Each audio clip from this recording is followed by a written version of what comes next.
ഇന്ന് കർക്കിടകം 1 രാമായണ മാസാരംഭം. വീടുകളിലും അമ്പലങ്ങളിലും ഇനി രാമായണ ശീലുകൾ ഉയർന്നു കേൾക്കും. കണ്ണാടിപ്പറമ്പ് ശ്രീ ധർമ്മശാസ്ത്ര ക്ഷേത്രത്തിൽ രാമായണ മാസാചരണത്തിന് തുടക്കം കുറിച്ചു.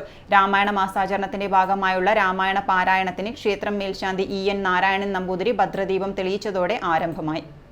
ഇതിന്റെ ഭാഗമായി ആഗസ്റ്റ് 16 വരെയുള്ള എല്ലാ ദിവസവും വൈകുന്നേരം 5:45 രാമായണ പാരായണവും ശനിയാഴ്ചകളിൽ രാവിലെ 8 വിവിധ ക്ഷേത്രം മാതൃസമിതികളുടെ നാമസങ്കീർത്തനവും ഉണ്ടായിരിക്കുമെന്നും ബന്ധപ്പെട്ടവർ അറിയിച്ചു. PT Dineshan, TV Haimavathi, Venugopalan Nambiar, V Balakrishnan എന്നിവർ പങ്കെടുത്തു.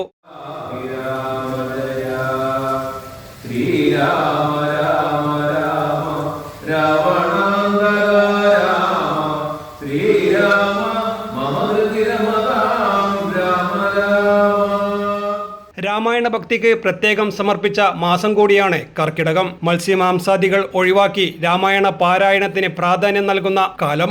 സന്ധ്യാനേരങ്ങളിൽ എങ്ങും ഉയർന്നു കേൾക്കുന്ന രാമായണ ശീലുകൾ. കർക്കിടക മാസാരംഭത്തിന് മുമ്പ് തന്നെ വീടും പരിസരവുമെല്ലാം വൃത്തിയാക്കും. കത്തിച്ചു വെച്ച നിലവിളക്കിന് മുന്നിലാണ് ഒരു മാസം രാമായണ പാരായണം. രാമായണം വായിച്ചു തീരുമ്പോൾ കത്തിച്ചാമ്പലാകേണ്ടത് ലങ്കിയല്ല, മനസ്സിലെ വിദ്വേഷങ്ങളാണെന്നാണ് വിശ്വാസം. പൂർവികരെയും മൺമറഞ്ഞ പിതൃക്കളെയും ഓർമ്മിക്കാനായി കർക്കിടകവാവിന് പിതൃക്കൾക്ക് ബലിതർപ്പണവും നടത്തും.